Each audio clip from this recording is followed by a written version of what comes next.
नमस्ते, मैं योगी ओम प्रकाश आज आपके लिए लेकर के आए हैं जल नीति क्रिया। जल नीति क्रिया इसका शास्त्रीय नाम है, आधुनिक और वैज्ञानिक इसका नाम ENT केयर क्रिया है। चलिए हम समझते हैं इसकी विधि, सावधानियां और लाभ को। आपके लिए यह वीडियो बहुत ही गुणकारी और लाभकारी है। आपके स्वास्थ्य के लिए बहुत ही लाभदायक वीडियो है। आप इसे जरूर लास्ट तक देखें और इसका लाभ लें और अपने शरीर को स्वस्थ बनाएं। चलिए हम जुड़ते हैं इसकी क्रिया विधि से। इसकी विधि के लिए आपके लिए लोटा होना बहुत जरूरी है। लोटा इस प्रकार का होना चाहिए, थोड़ा मोटी इसकी बनावट हो, जो आप अपनी नोस्टल पर रखें, वह चुभे नहीं। आपको वह लोटे यूज नहीं करना है जो कि आप करवा चौथ के लोटों को देखते हैं, या हम जिस लोटे से हम जल चढ़ा रहे होते हैं, तो उन लोटों को हमें यूज नहीं करना है, क्योंकि उनकी जो बनावट होती है वह बहुत पतली होती है और आप जैसे ही नोस्टल पर इन करते हैं तो वह आपके अंदर चुभ जाती है और जिससे कि ब्लड भी आ सकता है और आपको नुकसान हो सकता है। इसके लिए आपके पास गुनगुना पानी होना बहुत ही जरूरी है और उसमें आपको नमक मिलाना है। जिस प्रकार से आधा लीटर, आप जैसे कि यह मेरे पास ये गुनगुना पानी इस बोतल में, तो हम क्या करते हैं कि हमने इस पानी को लोटे में डाला और लोटे में डालने के बाद, जैसे कि अगर ज्यादा गर्म है आपका पानी, तो आप इसे क्या कर सकते हैं, इसमें थोड़ा आप ठंडा पानी मिला सकते हैं। तो आपको अपने टेम्परेचर, बॉडी टेम्परेचर के अनुसार आपको क्या करना है, आपके अपने पानी को बनाना है। जब आप बॉडी टेम्परेचर के अनुसार पानी को रखते हैं तो आपके नोस्ट्रल पर किसी प्रकार की तकलीफ नहीं होती है। इस पर यह नमक है, इसमें आपको नमक के क्या करना है, कितना नमक लेना है, जैसे कि आधा लीटर है तो आधी टीस्पून आपको नमक लेना है। इस प्रकार से आपको आधा टीस्पून नमक लेना है और इस पर डालना है। और इसको डालने के बाद आपको अच्छे से घोल लेना है। यह सावधानियां इसमें विशेष रखनी है, जिस पर ऐसे आप घोल लें। अगर ऐसे नमक आप नहीं, स्पून से नहीं घोल पाते हैं, तो आप उसके लिए आप ऐसा कर सकते हैं, आप गिलास से इस प्रकार से आप उसको सही से मिला लें। जब पूर्णतः आपका नमक घुल जाए तब आप इसका उपयोग करेंगे। बिना नमक घुले हुए आपको उपयोग नहीं करना है, यह सावधानियां रखनी है। तो इस चीज का आप विशेष ध्यान रखें। फिर इसके बाद आपको इसमें जल नीति करते समय आपकी लोटे की पकड़ने की विधि बहुत जरूरी है। आपको लोटे की उसकी गर्दन को नहीं ऐसे पकड़ना है। बहुत से लोग ऐसे करते हैं और फिर इसके बाद इसका अभ्यास करते हैं, तो वह नहीं करना है। आपको लोटे की जो पेंदी होती है, निचला भाग, उसको इस प्रकार से पकड़ना है और आप ऐसे उकड़ू बैठ जाएं। इस प्रकार से ये मलासन की स्थिति में आप बैठ जाएं और इस स्थिति में बैठ करके आप अभ्यास करते हैं। बहुत ही अच्छा अभ्यास होता है और यह क्रिया बहुत ही लाभकारी आपके लिए होती है। तो आप धीरे से इस लोटे को उठाएं और लोटे को उठा करके आप अपने नोस्ट्रल को चेक करें, कौन सी चल रही है, कौन सी बंद है। जो नोस्ट्रल चलती है उससे पहले आप अभ्यास करें। आपने राइट हैंड से पकड़ा है तो राइट साइड आप राइट हैंड से पकड़ा, राइट नोस्ट्रल पर इसे पुटअप करें, रखें, इस प्रकार से सही से इनकल लें। और फिर इसके बाद आप लेफ्ट साइड हल्का टिल्ट करेंगे और माउथ को इस क्रिया विधि के समय दौरान ओपन रखना है। आपको सांसें लेना छोड़ना माउथ से, मुंह से इनहेल एंड एक्सहेल की क्रिया करना है। इस प्रकार से आप अभ्यास करेंगे इसे।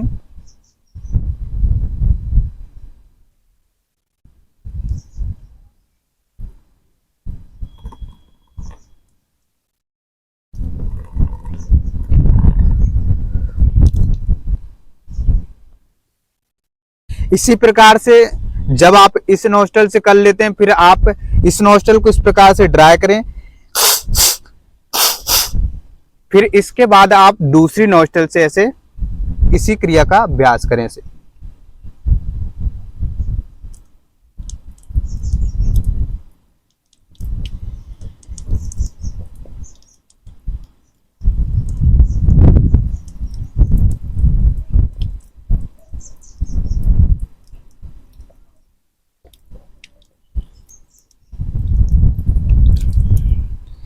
आपको फुल लोटे को खाली करना है और फिर ध्यान रखना है जब आप पूरी जल नीति कर लेते हैं तो ऐसे आप ड्राई करो उसे।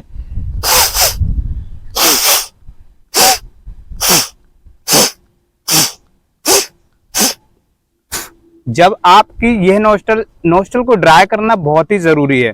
आप इसमें नहीं कर पा रहे हैं, फिर इसके बाद आप शशांक आसन ऐसे वज्रासन बैठे, शशांक आसन चाइल्ड पोज बनाएं और फिर इसमें कपालभाति करें से।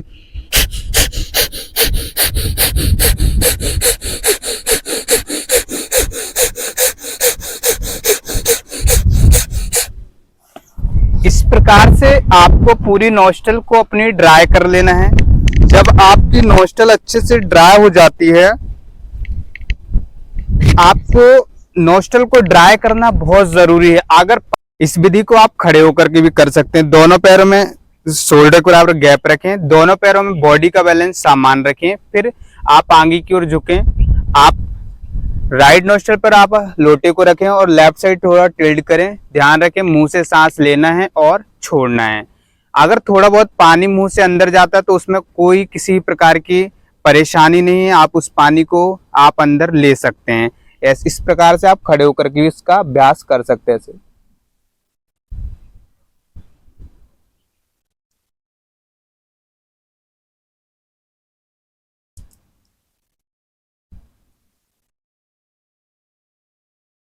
और फिर इसके बाद आप जिस नोस्टल पर लोटा रखते हैं उसको अंगूठे से दबाएं और उसे सही से ड्राई कर लें से।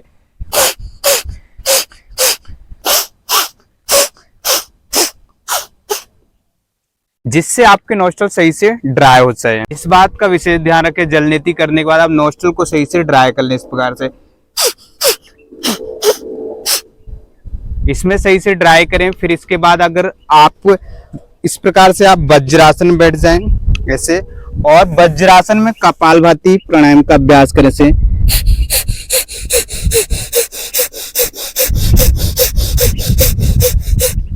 इस प्रकार से आपको नोस्टल को फुल ड्राई कर लेना है।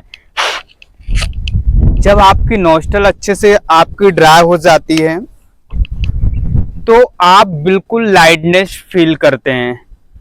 आपकी नोस्टल में किसी प्रकार का बूंद मात्र भी पानी नहीं होना चाहिए। वह पानी आपके सिर को भारी करने का काम करता है। इस बात का ध्यान रखें, इसलिए आप बार बार उसे ड्राई कर लें। जब आप ड्राई करते हैं तो उसके आप 100% फायदे ले सकते हैं। चलिए हम समझते हैं इसकी सावधानियां और लाभ को। पहले जुड़ते हैं इसकी सावधानी से। सावधानी में आपको जिन्हें नाक से खून आने की पुरानी बीमारी हो, उन्हें किसी सुयोग और जानकार व्यक्ति के निर्देश के बिना नेति क्रिया का अभ्यास नहीं करना चाहिए। और इस बात का ध्यान रखें, जब आप जल नेति करते हैं तो उसमें जो एक पानी मेन होता है कि आपका पानी गुनगुना होना चाहिए, और दूसरा आप उस पानी में नमक सही से घोल लें। आप उसे चेक करें कि आपका नमक सही से घुल चुका है या नहीं, और आप पानी को चखें कि आपके आंसू के बराबर टेस्ट जो आंसू का नमकीन होता है उसके अकॉर्डिंग वह पानी होना चाहिए, और गुनगुना उतना होना चाहिए आपकी बॉडी टेम्परेचर के अनुसार होना चाहिए। तो इस बात का ध्यान रखें, यह सावधानियां रखें। यदि किसी कारणवश किन्हीं बहुत से लोगों को जब जल नेति करने होते हैं तो एक नाक से तो हम लोटा रखते हैं, दूसरी से पानी नहीं आता है, तो उसमें घबराए नहीं। एक्चुअली में क्या होता है कि वह पानी इसलिए नहीं आता, उनकी जो नाक की बनावट है उसकी वजह से रुकावट होती है। तो उसमें आप किसी जानकार व्यक्ति को दिखाएं या आप डॉक्टर को दिखाएं, तो फिर आप उसके बाद आप जल नेति का अभ्यास करें।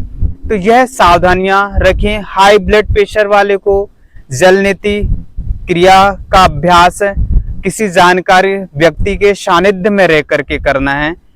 अब हम जुड़ते हैं इसके लाभ से।